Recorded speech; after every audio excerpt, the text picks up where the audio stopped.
Welcome, dear listeners, to The Forbidden Relationship, a tale set in the tranquil village of Marksville in Hampshire, England, where the Kingdom of Angels Church becomes the epicenter of scandal and redemption. Sister Marie, a 37-year-old nun, finds her faith and vows tested when she embarks on a forbidden relationship with Thomas, a 15-year-old orphan. As their secret ignites a wildfire of controversy, the church's drastic measures and the ensuing media frenzy reveal a desperate attempt to preserve sanctity. From controversial rituals inspired by ancient traditions to a daring escape under the cover of night, this story explores the fragile balance between spiritual commitment and human desire. Join us as we delve into a narrative of love, scandal, and the indomitable spirit to find peace and belonging. Sit back, listen closely, and let the story of Sister Marie and Thomas unfold.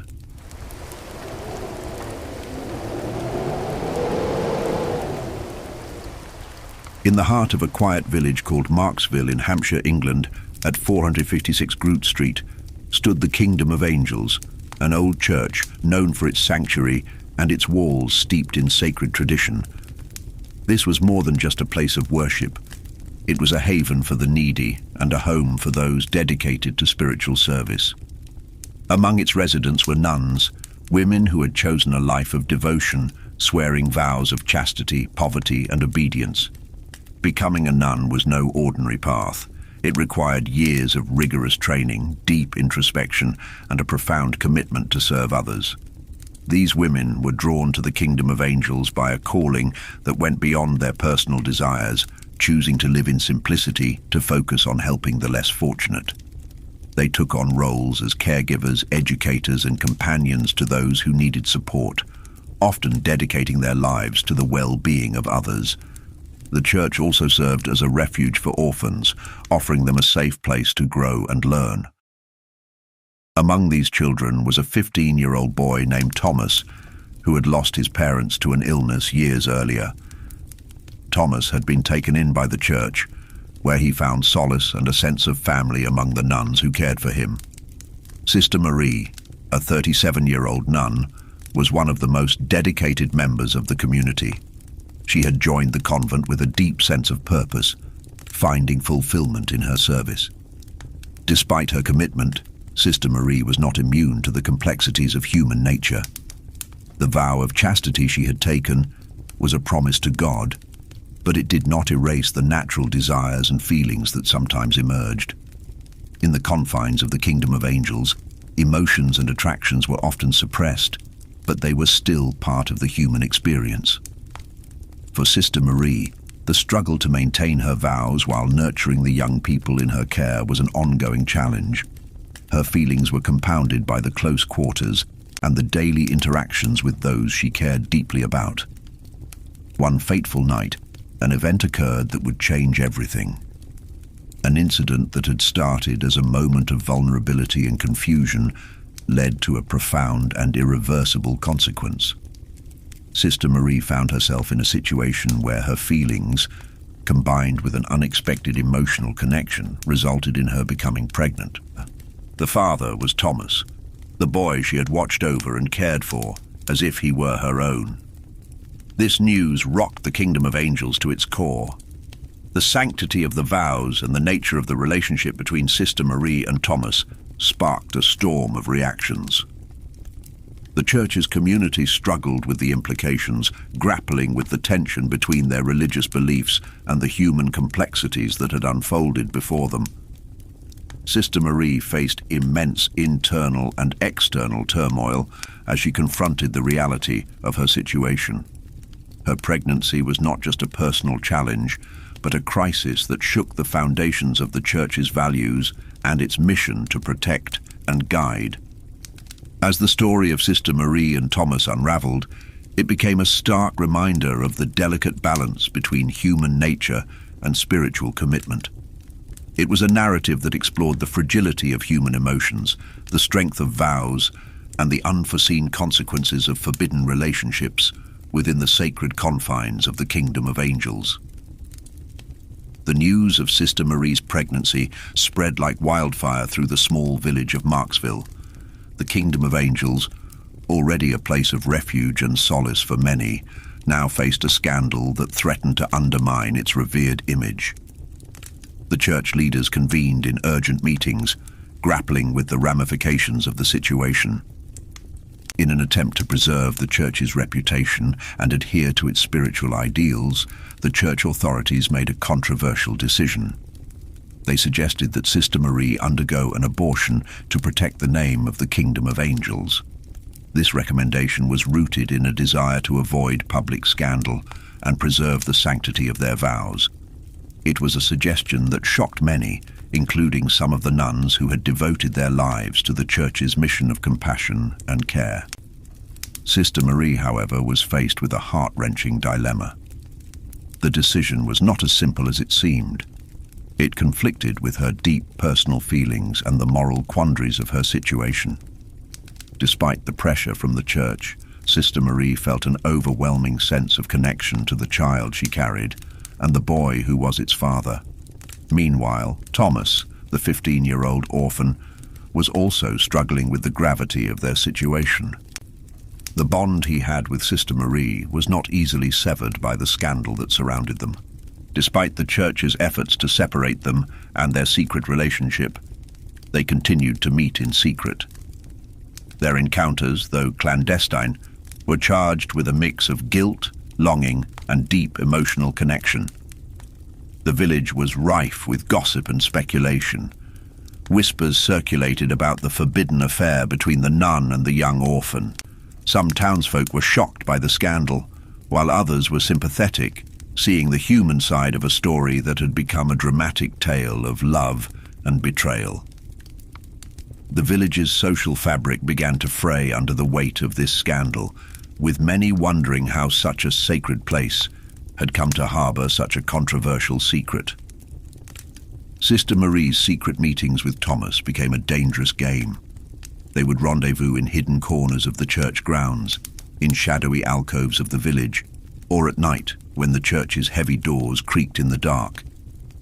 Each meeting was a mixture of passionate resolve and anxious fear, as they navigated the delicate balance between their deep connection and the ever-present threat of discovery. The church leaders, sensing that their efforts to suppress the scandal were failing, intensified their scrutiny. They employed watchful eyes and keen ears, hoping to catch any sign of continued missteps. The atmosphere in the Kingdom of Angels grew tense as rumors swirled and the community became increasingly divided. The situation came to a head when a local journalist, intrigued by the whispers and the unusual happenings around the church, began investigating.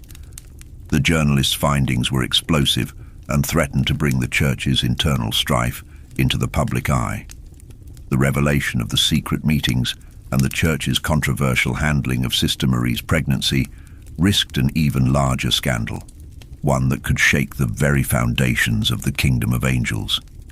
As the story unfolded, it became clear that the scandal was not just about a nun and an orphan, but also about the complex interplay of human emotions, institutional power, and the struggle between personal desires and public morality. The Kingdom of Angels was now at a crossroads, faced with the challenge of reconciling its sacred mission with the very human drama that had erupted within its walls. As the scandal spread like wildfire, the Kingdom of Angels found itself engulfed in a media frenzy. Every day, televisions, radios, and newspapers were abuzz with reports of the scandal, each new revelation more shocking than the last. The village of Marksville was now the center of a national sensation, its quiet streets and the sacred walls of the church no longer insulated from the relentless glare of public scrutiny. The board members of the church, desperate to regain control and quell the rising tide of scandal, convened a series of emergency meetings. Faced with mounting pressure and the fear of further scandals erupting within their walls, they proposed a drastic and controversial measure. They suggested that Sister Marie, along with any other nuns suspected of harboring similar desires, undergo a medical procedure that would effectively castrate them. This procedure was intended to eliminate any potential for sexual feelings and to force the nuns to focus solely on their spiritual duties. The board's decision was rooted in a belief that such a radical solution would preserve the church's reputation and prevent future scandals.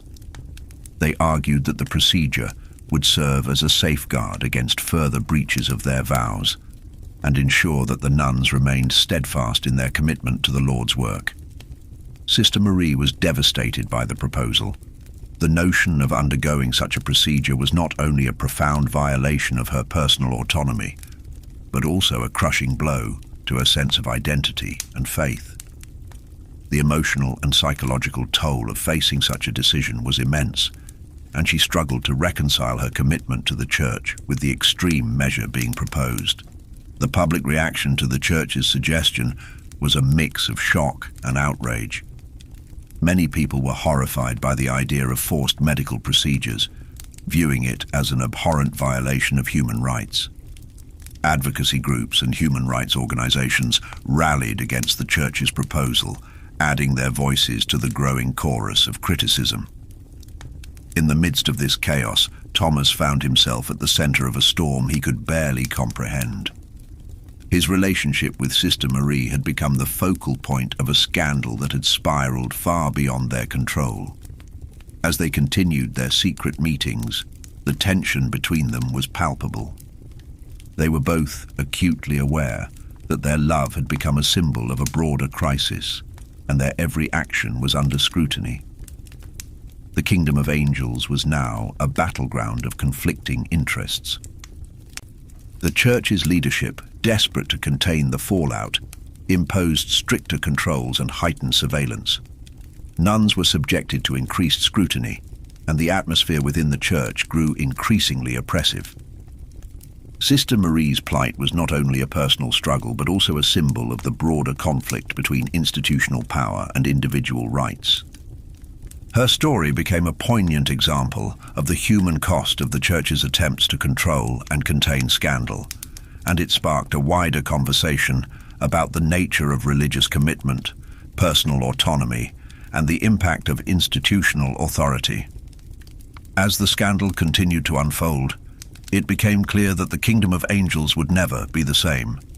The church's actions, driven by fear and the desire to protect its image, had far-reaching consequences, affecting not only Sister Marie and Thomas, but also the very essence of the church's mission and the lives of all who were caught in its web of secrecy and scandal. As the scandal continued to escalate, the Kingdom of Angels faced mounting pressure from both the public and within its own ranks.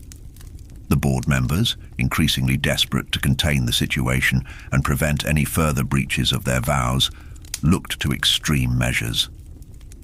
In their desperation, some members of the church proposed a controversial and culturally charged solution. Drawing on practices from distant lands, they suggested implementing a procedure inspired by certain African tribal traditions. In some tribes, an annual event known for its sacredness involved young girls undergoing virginity tests. This tradition was deeply rooted in cultural beliefs, where girls were encouraged to remain virgins until marriage and were celebrated for their purity in a communal, ritualistic manner. The proposed adaptation of this tradition involved creating a similar event within the church to ensure the nuns' adherence to their vows of chastity.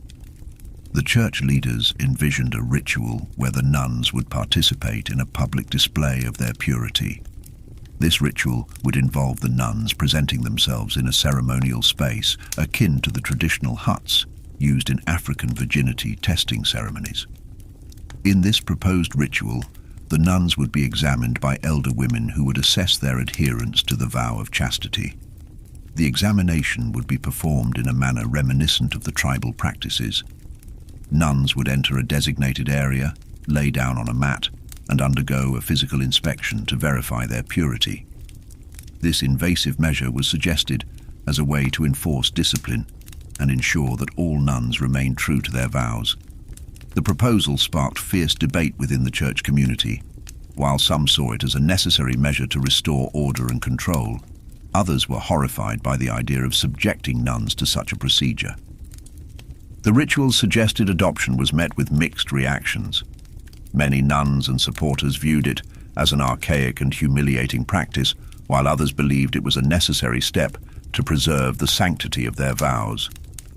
As the debate raged on, the public's reaction was one of outrage and incredulity.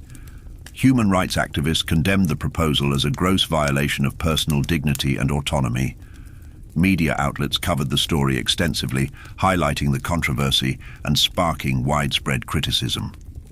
Despite the backlash, the church's leadership, determined to salvage their reputation and restore order, moved forward with the implementation of the ritual. The event was organized with great secrecy, held in a specially designated area within the church's grounds. The nuns, including Sister Marie, were required to participate in the ceremony. The day of the ritual arrived, and the atmosphere was tense. The church's halls were filled with a mixture of anxiety and anticipation. Elder women, some of whom had been specially selected for their perceived authority and wisdom, took their places in the ceremonial space. The nuns, apprehensive and distressed, entered the area one by one. Sister Marie, torn between her faith, her personal struggle, and the intense pressure from the church, faced the ritual with a profound sense of humiliation and fear. As she lay on the mat and underwent the examination, she felt the weight of her situation more acutely than ever. The public spectacle of the ritual and the invasive nature of the examination added to her sense of violation and despair. The ritual's conclusion did little to quell the controversy. The church's attempt to enforce discipline through such extreme measures only fueled further outrage and condemnation. The scandal persisted, casting a long shadow over the Kingdom of Angels and leading to a deeper examination of the church's values and practices. In the aftermath, the church faced increasing scrutiny and calls for reform. The scandal served as a catalyst for a broader discussion about the intersection of faith, personal rights, and institutional authority. Sister Marie's story became a symbol of the struggle between individual autonomy and the demands of religious commitment, sparking ongoing debates about the nature of faith and the limits of institutional control. The Kingdom of Angels, forever changed by the events that transpired, embarked on a path of introspection and change. The scandal had exposed the vulnerabilities within the church and the complexities of human emotions, leaving an indelible mark on its history. As Sister Marie lay exposed on the mat, awaiting the examination, the atmosphere was laden with tension and humiliation. However, the examiners seemed to lack the resolve for a thorough inspection. They muttered amongst themselves that the damage had already been done and that the ritual had lost its intended purpose. The weeks passed, and the ritual's invasive scrutiny continued, but the sense of purpose behind it began to wane. 2 weeks into the examination process, Sister Marie and Thomas decided to take a desperate measure. Under the cover of darkness, they slipped away from the Kingdom of Angels, escaping the confines of their former lives. Their journey led them to Northern Ireland, a place where their past was unknown, and they hoped to find the peace and anonymity they so desperately sought. Sister Marie had maintained discreet contacts with the outside world, including a business family who had offered her a safe haven. This family, not affiliated with the church, welcomed her and Thomas into their home with kindness and generosity. They provided accommodation and support, allowing them to rebuild their lives far from the shadows of their past. In Northern Ireland, Sister Marie found a new sense of purpose. She secured a job with a local organization that aligned with her values of service and compassion. Her work was fulfilling and offered her a fresh start away from the turmoil of the church. Thomas, too, adapted to his new environment with remarkable resilience. He enrolled in a nearby school where he excelled academically and began to thrive in his studies.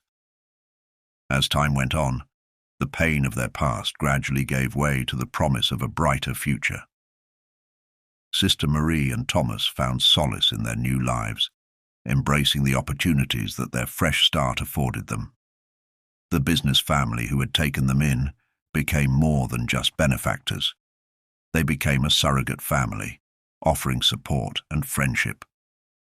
Sister Marie never looked back, intentionally severing ties with her former life. She changed her phone number and distanced herself from any reminders of the kingdom of angels.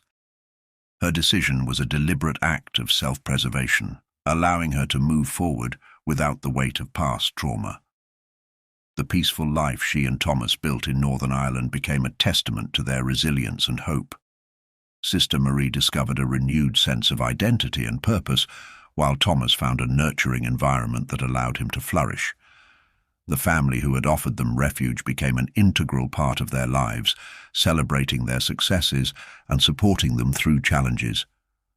As they looked toward the future, Sister Marie and Thomas embraced the possibilities before them with optimism. They had escaped the shadows of their past and found a place where they could rebuild and thrive. The story of their escape and the new life they forged was a testament to their strength and determination, offering a hopeful ending to a journey marked by struggle and resilience. In the quiet of their new home, Sister Marie and Thomas found peace and a renewed sense of belonging. Their future was bright with promise, shaped by their courage to seek a new path and their determination to build a life filled with hope and opportunity.